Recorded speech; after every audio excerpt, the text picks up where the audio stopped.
세 번째 발표를 듣겠습니다. 세 번째는 정호진 박사님의 한중 정어문화로 본 동방 삼신관의 오세훈과 변형입니다. 정호진 박사님은 고려대학교 환경생태부 학사, 석사, 박사를 이수하시고 이학 박사를 받으셨습니다.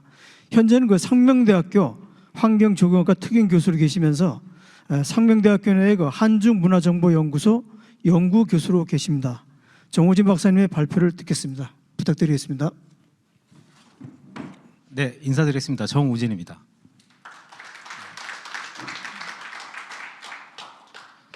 예, 저는 사실 이런 어떤 주류 역사 전공이 아니라요.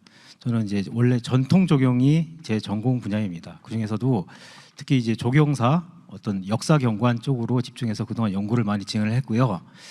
이번 학술 대회 때 저도 저희 총무이사님이 한번 발표 적극 권장도 있었고 해서 가장 접점이 되는 게 무엇일까라고 생각을 해봤는데 바로 우리 그 전통 조경 문화에서 가장 핵심적인 그런 사상 내지는 그 지배 이념으로서 고대로부터 지금까지 쭉 내려왔던 신선 사상이 있습니다. 그리고 그것을 모티브로 해서 구성된 어떤 삼신산도형 원지가 아주 전형적인 어떤 그 우리 조경 양식으로 성립이 돼 있었는데 이거는 중국도 그렇고 한국도 그렇고 일본도 그렇고 거의 마찬가지로 발견된 형식입니다. 물론 약간 그 한중일 삼국이 문화적인 차이가 있지만 그래서 오늘은 제가 제목을 한중 정어 문화로 본 동방 삼신간의 오수용이라고 했습니다. 이게 잘못 수용됐다는 거거든요. 그러니까 동방에 있던 본래적인 삼신관 뒤에 말씀드리겠지만 삼신일체 상제관이 연나라 제나라 방사들을 통해서 결국은 이제 흘러 들어가서 그들이 이제 진시황을 만나고 한무제를 만나면서 그들의 이상향, 그들의 꿈꿨던 이게 그 상언했던 그런 삼신산도의 모형들이 이제 궁궐에 만들어졌고 그것이 결국 다시 한국에 역도입이 돼서 그 우리 한국 전통 조경 문화의 큰 어떤 축으로 작용을 했다라는 것을 이제 말씀드리는 겁니다. 그래서 일단은 그 기본적으로 여러분들 아셔야 될 부분들이 모든 정원이라는 것은 그 바탕의 이상향을 이제 지향하는 겁니다. 정원은 그 정원의 지향점이 결국 그 이상향인데 여러분들 그 동서양 정원에서 여러 가지 이상향의 모델들이 있습니다. 자, 여기 뭐 에덴 동산이 있고 파라다이스가 있고 뭐 아틀란티스가 있고 뭐 우리는 무릉도원 있죠. 당연히 삼신산소도 동양의 이상향입니다. 그러니까 이런 것들은 적극적으로 어떤 창작 의지에 따라서 그 이상향이 현실 속에 구현해야 되죠. 왜 이상향은 현실이 없는 거니까 그걸 현실 속에 만들기 위해서는 정원이라는 소우주의 형태를 통해서 이루어지게 돼 있는 겁니다. 근데 이렇게 그 이상향을 그 만드는 정원이라면은 그 정원의 성립 요건을 보면은 자연환경, 뭐 신앙, 종교 그리고 민족성, 시대성을 얘기를 보통 하고 있습니다. 근데 이 중에서 그 우리가 정원의 모델로서 구축된 이상향이라는 것은 자연환경에 절대적으로 영향을 받게 돼 있습니다.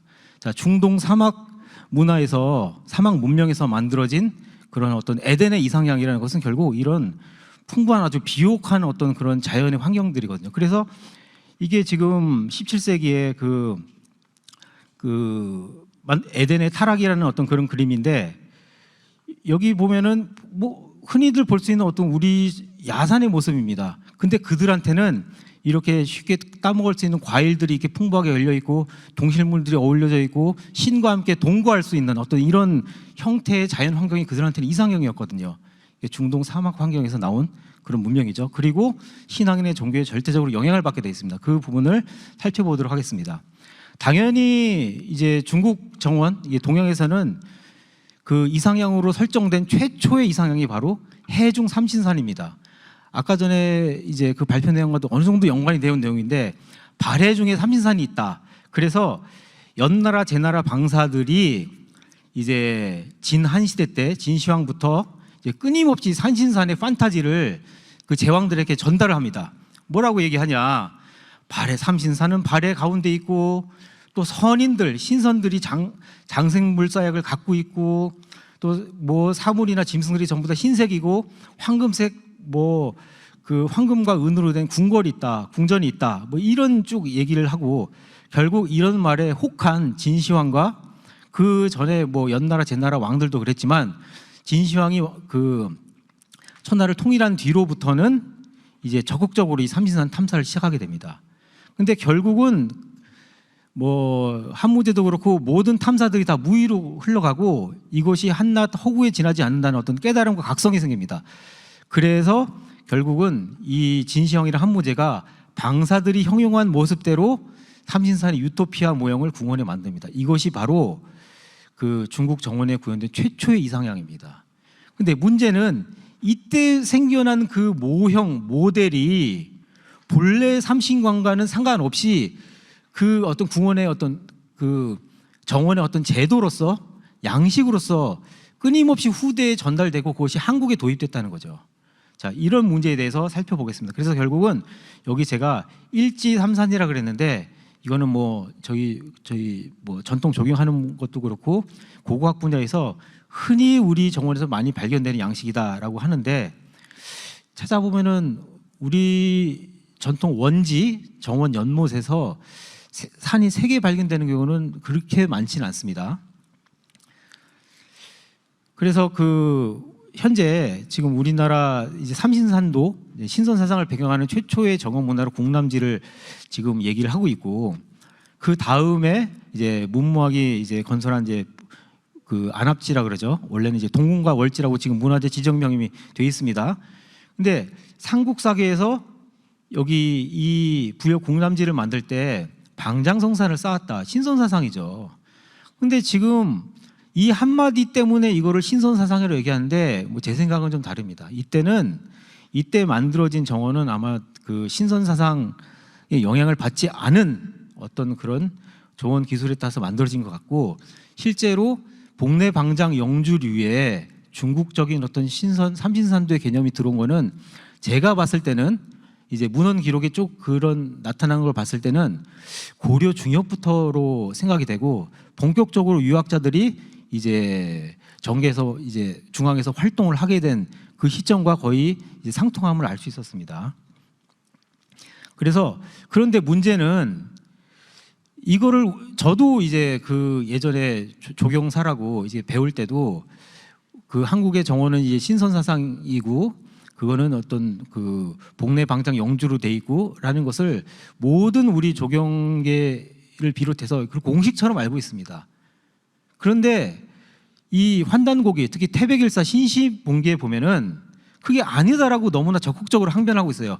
그러니까 복례 방장 영주는 아주 한가로운 중국 학자들이 만들어내는 아주 그 허구의 말일 뿐이다라고 아주 극렬하게 비판을 하고 있거든요. 거기서 뭐라고 얘기하냐? 바로 삼신일체를 얘기하고 있습니다. 당연히 삼신일체 신관이고 이 삼신일체에 의해서 그 이 삼신의 내부 구조가 결국은 각각 이제 각각의 각각의 어떤 신산이 있는 게 아니라 작용을 3가지로 나눠서 하기 때문에 한 몸의 어떤 상제다라고 그런 얘기를 하고 있는데 이게 중국적인 지금 우리 조선시대까지 쓰고 있던 삼신관과 충돌하는 대목이 나옵니다. 그래서 이런 부분들을 살펴볼 것이고 제가 결론을 여기 딱 아예 적어놨습니다. 중국은 삼신산이라는데 이거는 삼 플러스 신산입니다. 이 삼과 신산 사이에는 어떠한 연관관계가 없어요. 단지 3개일 뿐이에요. 그래서 뒤에서 살펴보겠지만 삼신산이 오신산으로 바뀌기도 하고 팔신산 십주산으로 바뀌기도 합니다. 왜냐? 이 삼자와 이 신산 간에는 어떠한 접착관계도 없어요. 다만 이 동방의 그 삼신과는 삼신의 산이에요. 이런 어떤 본질적인 개념적인 차이가 있고 그것에 대해서 한번 살펴보도록 하겠습니다. 그래서 제가 이게 연구의 목적으로 이제 뭐 이 제가 변질된이라는 말을 집어넣는데 그 어쨌든 이 삼신산설을 연나라 제나라 방사들에 의해서 그것이 도입이 되었지만은 이제 그것이 어찌 됐던 간에 중국의 어떤 전통 원림의 어떤 표준 모델로서 어떤 전범으로서 그것이 만들어졌기 때문에 그거는 중국의 전통 문화가 맞습니다. 근데 그것이 한국에 들어왔을 때는 본래 우리 삼신 문화가 분명히 있었는데도 불구하고 모화사상 내지는 중국 것이랑 무비판적으로 사용하던 당대 어떤 유학자들의 그런 사고관에 의해서 그것이 그대로 전달되게 되는 그 양상을 제가 한번 살펴보도록 하겠습니다. 일단은 뭐 이상형을 담는 정원에서 개론적인 내용인데요. 이거 아주 간단하게 살펴보고 본론으로 넘어갈게요. 뭐 이제 그림들도 많고 재밌습니다. 일단 정원의 의미에 대해서 한번 아주 저희들은 상식적인 내용입니다. 여러분들 가든이라고 얘기하는데 가든이란 말이 방어하다, 보호하다, 가디언, 무슨 프로텍트 이런 의미의 어떤 가안이랑 에덴을 뜻하는 오덴의 합성어라는 말은 이미 널리 알려져 있는 말입니다. 이 오덴이 뭡니까? 즐거움이랑 기쁨이란 뜻이에요. 결국은 즐거움과 기쁨을 누리기 위해서 위호된 공간이 결국 가든이다. 근데 이 정원을 뜻하는 페르시아에서 정원을 뜻하는 말이 그 파이리데이자라는 그런 말이 있거든요. 이거 역시 어떤 둘러싸다라는 이런 의미의 파일이랑 이제 담장이라는 뜻의 디즈의 합성어거든요.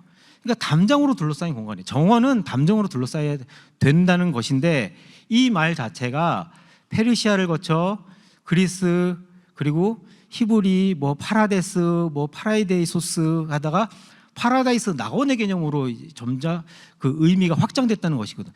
정원이 곧 낙원입니다. 이 말이 무엇이냐? 이 척박한 어떤 그 환경에서 가혹한 환경에서 담장을 쌓고 그 안에서 신의 원리가 작동하고 신적인 어떤 개념, 이상적인 자연이 그 속에서 구현되어 있는 소규모 자연을 만드는 게 정원이라는 얘기거든요. 이상향이죠. 우리 동양의 원유라는 말 자체도 이제 그런 말이 있습니다. 한번 그 살펴보시기 바라고요. 제가 이게 사막문화 이상향이라고 했는데 이 그림은 우리 조경학과 학생들이 제가 그 서양 조경사 시간 첫 시간에 맨날 가르치는 내용입니다. 여기서 보면은 그 이제 고대 이집트 어떤 분묘 정원에서도 이런 식으로 어떤 뭐 담장이 둘러싸인 반드시 담장이 있어야 되죠. 그 뭐 포도밭이 있고 아주 정돈된 포도밭. 이 포도주를 만들기 위한 어떤 생산원의 개념이죠. 그런 어떤 신의 제사 때 쓰는 것이죠. 이런 개념의 어떤 비옥한 자연 환경을 어떤 동경한 이상적인 그런 어떤 모델이 있고요. 그리고 이제 중요한 이제 가장 종교적인 색채가 구현된 것으로 서양 정원 문화에서 보는 게 바로 이 사분원입니다. 차흐르바그라고 하는데요. 그러니까 이 구체적으로 보면은 4개의 수로가 이렇게 동서남북으로 뻗어 있습니다. 대체로 대부분 그렇고요.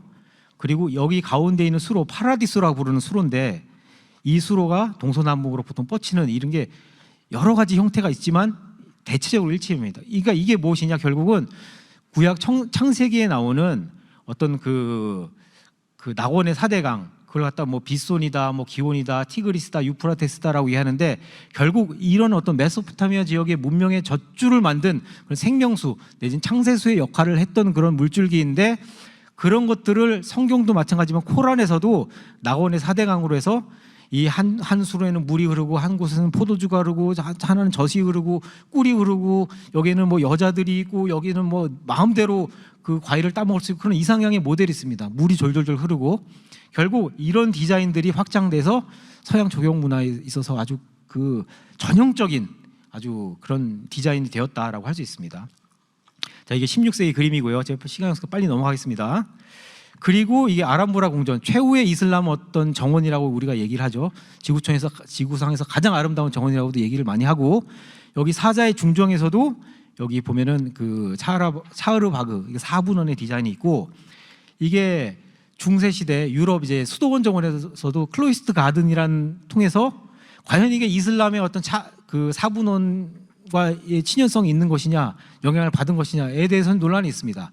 하지만 기본적으로 이것도 그 성경에 나오는 에덴의 정원을 묘사한 것이다라고 얘기하고 이 가운데서도 화단을 놓기도 하고 이게 분천을 놓기도 합니다. 그래서 어떤 기본적인 파라디소 결국 그 에덴의 어떤 4대강을 얘기합니다. 그 참 이 종교를 갖고 이렇게 하여튼 이런 4대강은 얼마 전에도 우리나라에도 그런 개념들이 있었죠. 예, 이 부분은 이제 생략하고 넘어가도록 하겠습니다. 그래서 중세 르네상스 정원도 마찬가지로 이런 식으로 이제 4분지 형태로 발전되게 되는데 결국 이런 어떤 종교적인 이상을 구현한 아주 그런 어떤 모식적인 디자인들은 어떤 그 서양 정원 문화상 아주 그 디자인의 어떤 기본적인 조형 원리가 돼서 이제 아주 오랫동안 이렇게 전승됨을 볼 수 있겠습니다. 이 부분은 이제 동양에서는 당연히 신선의 정원인데 당연히 삼신산도입니다. 진시황이 난지궁에 최초로 생겨난 복내도 그리고 한무제가 이제 건장궁에 만든, 그러니까 건장궁은 한무제가 가장 늦게 만든 거예요. 뭐 미양궁에 백량대에서 불이 나자 뭐 건장궁을 만들었는데 거기서 뭐 사마천 효무봉기에서는 아주 자세히 나옵니다. 왜냐, 가장 이제 모든 삼신산을 탐사하는 불사약을 찾는 어떤 그런 게 모든 게 무의로 돌아간 다음에 마지막으로 진짜 하다 못해 체념의 공간으로 만든 게 바로 이 건장궁 태익지거든요. 거기에 삼신산도가 만들어졌고, 여기 보면은 혹시나 하는 마음에 이 대라는 시설이 있습니다. 보통 동양 조경에서 누정대라고 굉장히 중요한 어떤 휴양 유락 시설이 있습니다. 누는 어떤 누대를 얘기하고 정은 정자를 얘기하죠. 대는 뭐냐? 이 대시원이 바로 뭐 주문화의 영대에서 찾는 경우도 있지만 직접적으로 조경문화에 영향을 준 거는 이 진시황과 한무제의 이 대예요.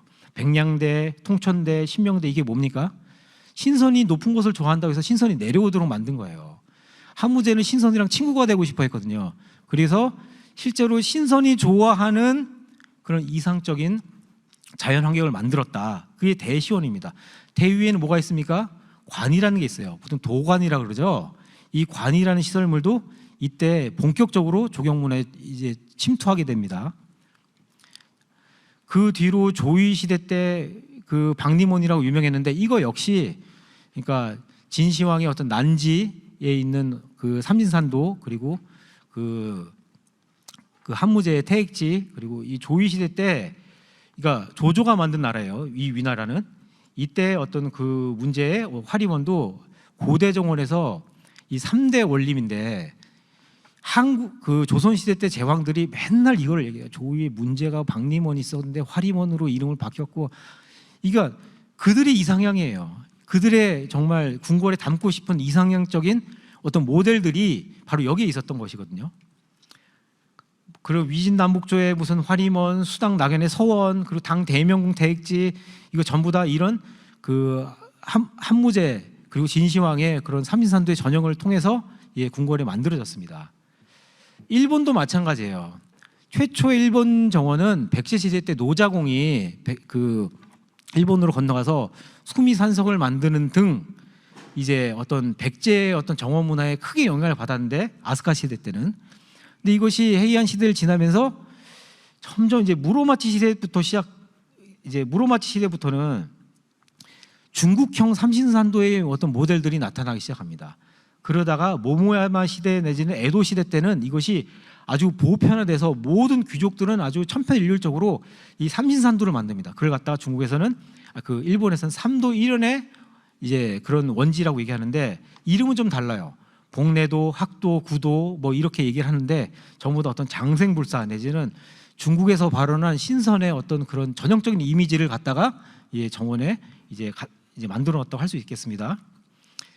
이 특이한 게 가장 일본적인 정원이 고산수시 정원이라고 있어요. 이제 가레이산스시 정원인데, 여기를 봐도 용안사 방장성원의 석정을 봐도 이 고산수시 정원을 보면은 식물이나 문의 사용을 아주 엄격하게 배제를 하고 이 모래 내지는 자갈로서 이 바다를 상징합니다.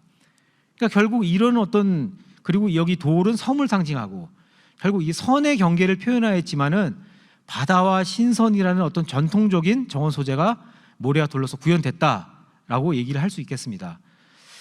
이제 본론인데요. 이제 서론이 좀 길었습니다. 그러니까 진안 때 결국 이제 중국에서 유래된, 그리고 우리나라에 도입된 이 삼신산도 내지는 이 삼신관을 알려면은 과연 진안 때에 삼신산설이 어떻게 도입됐고 어떻게 그 담론이 확산되는지 한번 살펴볼 필요가 있습니다.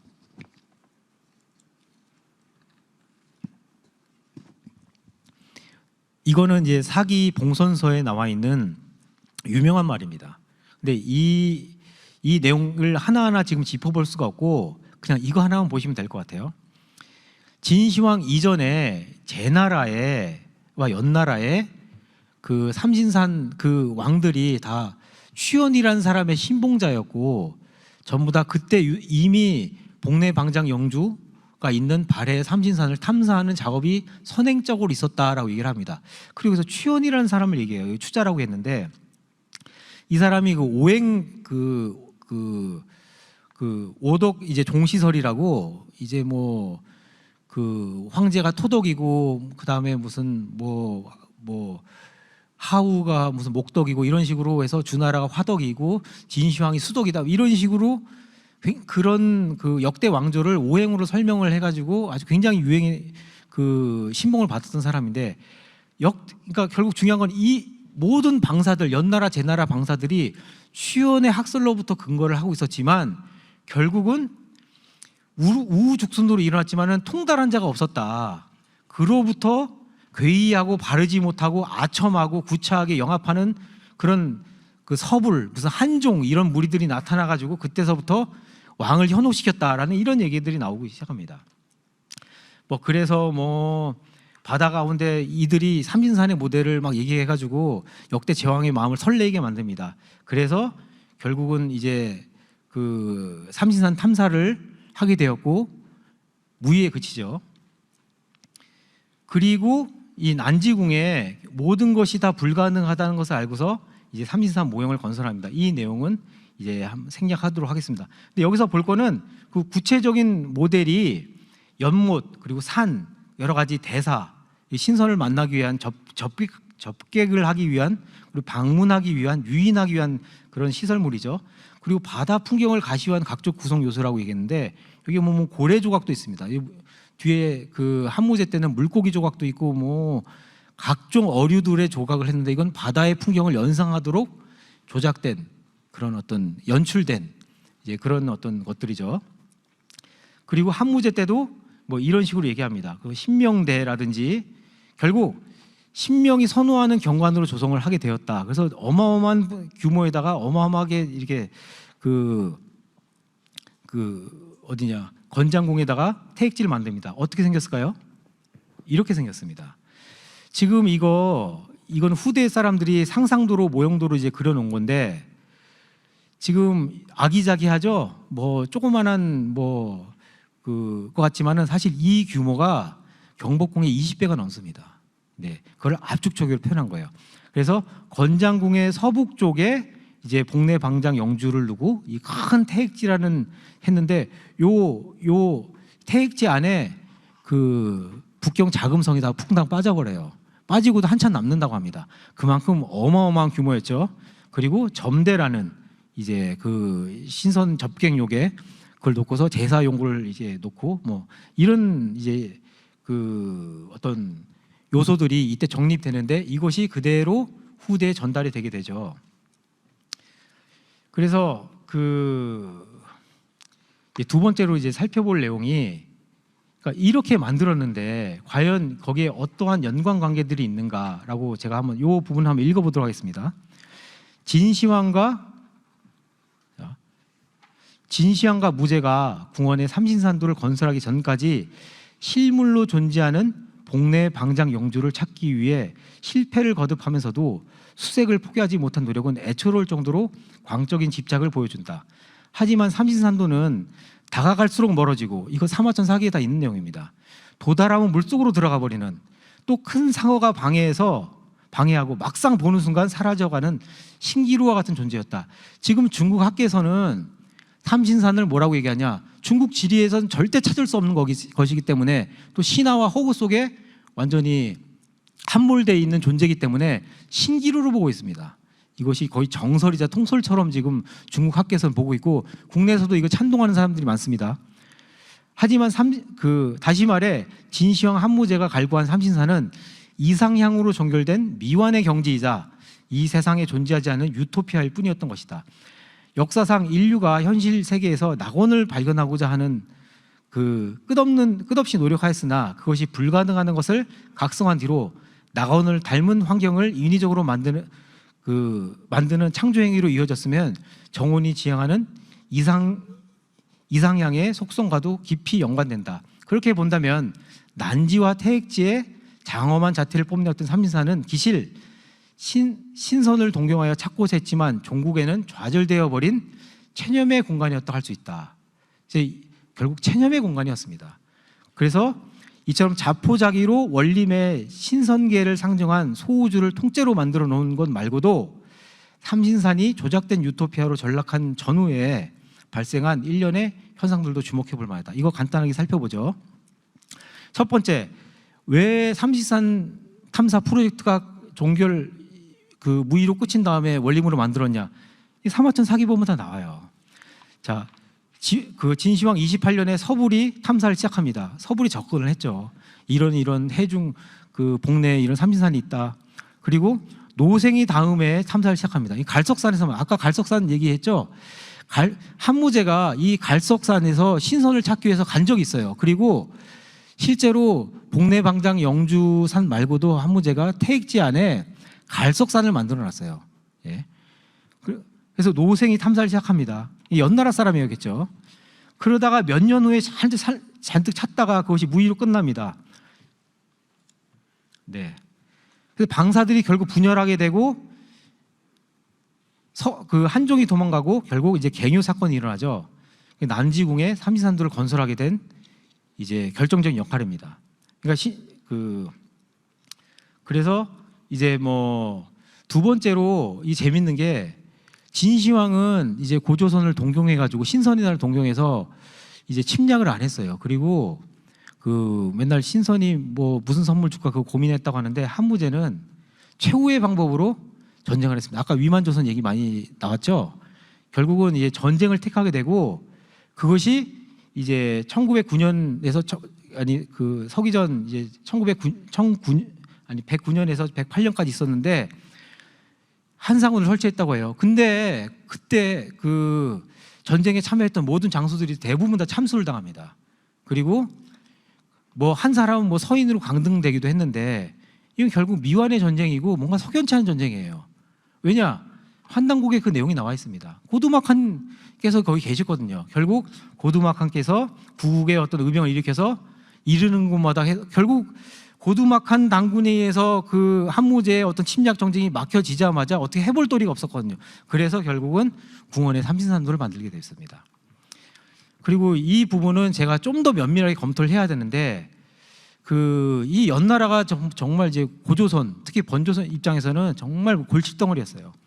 그러니까 영나라 장수 진계가 기원전 296년에 쳐들어와가지고 사마천 사계에는 어떤 천여리를 우리가 물러났다라고 얘기하는데 그때 우리가 아주 상당한 영토를 이제 중국 중원대에 넘겨주게 되었고 그 전에 이미 7세기 때 어떤 고조선이랑 그때 어떤 무슨 고조선과 이제 연나라의 전투가 있었는데 그때 연나라가 제나라에게 어떤 구원을 요청하죠. 그래서 그때 제나라에 누가 있습니까? 제황공이 있었죠.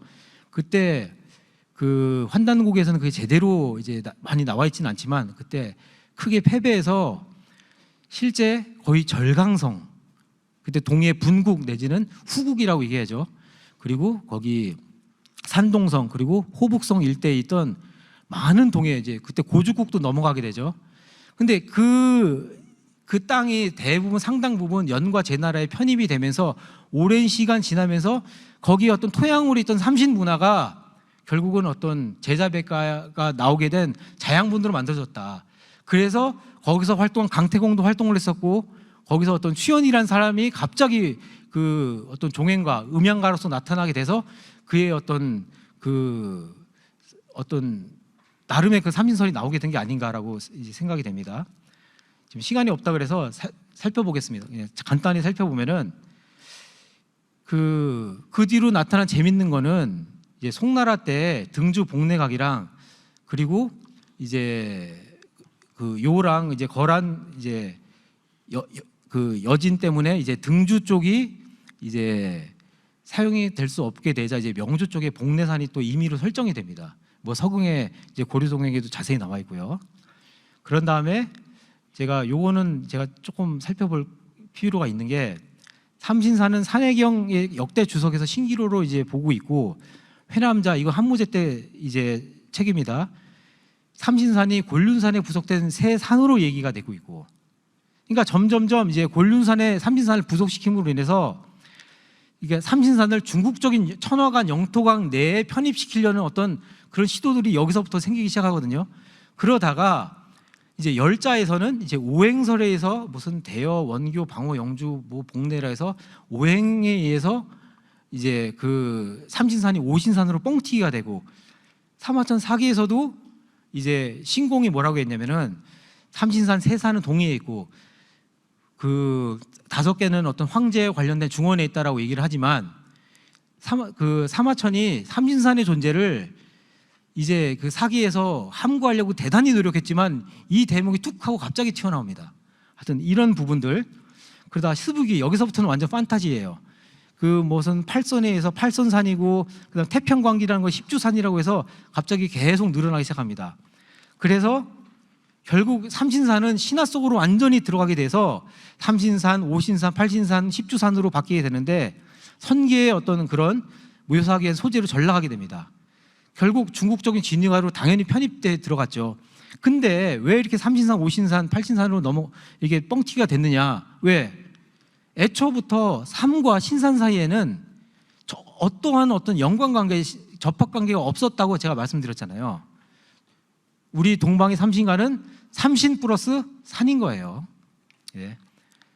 이거 제가 거의 생략을 많이 해야 될 것 같은데, 하여튼 그 우리 전통 조경에서 신선사상이 가장 근간이 되는 조용 원리였다라는 거. 이것이 뭐 방지 원도라고 해서 그 뭐 가장 그 뭐 천원 지방에 맞춰서 뭐 방지 원도다라고 했는데 가장 이제 보편적으로 많이 발견되는 형식이긴 합니다. 근데 그거 말고도 섬의 개수가 3개이든 2개이든 뭐 그 규모가 어떻든 방지이든 원지 원도도 있고 경해루 같은 경우는 방지 방도예요.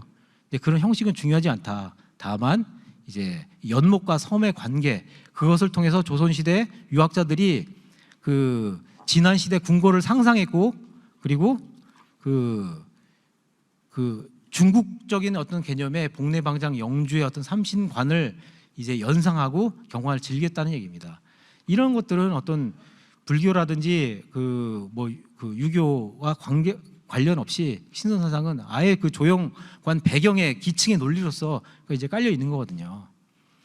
제가 이거는 제가 말씀드릴 시간이 없을 것 같은데, 제가 본래 이제 조선시대 궁궐로 이제 박사학위를 받았는데, 이 궁궐을 통해서 얘기를 하면은 가장 잘 이제 설명이 될 수 있는 게, 궁궐이라는 게 아주 그 사상과 철학과 당대에 있는 최고의 기술들이 집약된 형태로 만들어지기 마련입니다. 근데 여기도 마찬가지로 그런 식으로 만들어졌다. 그리고 그 거기에 있는 주련시를 봐도, 이 주련이라는 것은 여기 어떤 섬이 있다, 무슨 연못이 있다 했을 때 현상적인 이런 표피적인 경관 이면에서 작동하는, 과연 이 관자가 이 경관을 봤을 때 어떻게 경관을 이해하고 감상하고 읽어야 되는지를 표지하는 것이 바로 주련 내지는 현판 내지는 개판 이런 데 이제 적혀 있거든요. 여기 보면 다 삼신산 얘기예요. 그 뭐 진성, 진나라 때 어떤 궁궐 한제, 한무제 때 그런 태핵지 얘기하고 복내산 얘기하고 태핵지 얘기하고 다 여기 다 이런 얘기거든요. 결국 조선시대 임금 내지는 조선시대 사대부들이 꿈꿨던 정원 속에 신선정원이라고 만들어놨던 이상향은 종래 삼신일체, 천일지일 태일이 있는 그런 삼신이 아니라, 조화치와 교화의 삼신이 아니라, 삼신일체 상제의 삼신이 아니라 중국적인 그런 어떤 삼신관을 그대로 따라온 게 그것이 문제입니다. 중국에 있는 뭐 삼신설을 오신산으로 보든 십신산으로 보든 그들의 전통 문화이기 때문에 뭘 할 수 없는 거거든요. 문제는 우리가 그걸 그대로 아무 무비판적으로 그거를 이제 받아들이고 그렇게 해석하고, 그게 문제거든요. 그래서 결국은 제가 그 태백일사 삼신 그 신시봉계에 있는 내용들을 일일이 찍어서 제가 설명을 드리려고 했는데, 거기까지 오늘 제가 시간이 안 될 것 같고, 삼신산은 백두산입니다. 환단고기, 규원사와 전부 다 그렇게 얘기하고 있고, 태백산으로 불렸고 한발산으로 불렸고, 단재 신채호 선생, 정인보 선생, 이능화 선생 전부 다 뭐라고 얘기했냐? 최남선 선생, 아니 한발산이다, 삼신산은 전부 다 백두산이다 얘기를 하고 있거든요. 왜 삼신산이냐? 삼신께서 이모에 계신 산이고, 혹은 이제 삼신으로 추존된 이제 인검웅, 그러니까 환인, 환웅, 단군 그 이제 삼신과 철학적인 삼신과 구분하기 위해서 삼성이라고 했죠.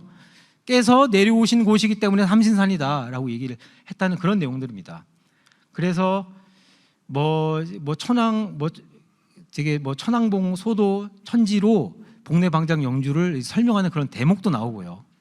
근데 거기에 보면은 사기에서 그 참 재밌는 내용도 나옵니다. 그러니까 사마상여가 삼신의 그러니까 한무제에게 봉선을 권유하면서 삼신의 즐거움을 이제 삼신지환이라 그래서 드리우십시오라고 얘기를 하는 그런 대목이 나옵니다. 그래서 삼신일체 상제에 관련된 아주 연관된 삼신이고 상제구나라는 내용이 그 주석에 나오는데 결국 삼신이 역대 주석서에는 사기 세근이라든지 사기 정의를 보면은 상제를 얘기하지만 결국 뭐라고 얘기하냐면 여기 나와 있죠. 그 삼신은 상제, 태산, 양보. 태산은 봉제사를 하는 데고 양보는 선제사를 하는 곳이죠. 그리고 후대에는 다시 삼신은 지기, 천신, 산악이다. 이런 얘기를 하고 있습니다. 그러니까 결국은 그 우리 환단국의 그 신시봉계 태백일사에서도 얘기했듯이 가규신 각각 별도의 삼신으로 각각 별도의 신으로 이해하는 고질적인 어떤 중국의 어떤 삼신관이 여기서 전개가 되고 있음을 확인할 수 있습니다. 그래서 이제 태백일사에 나온 이제 삼신산에서 얘기하는데 결국 그 핵심만 얘기하면은 결국 그 삼신의 호칭은 신칭은 태일 그 천일지일 태일인데 이 천일지일 태인을 주관하시는 분은 조화, 교화, 치화의 세 가지 작용을 하신다.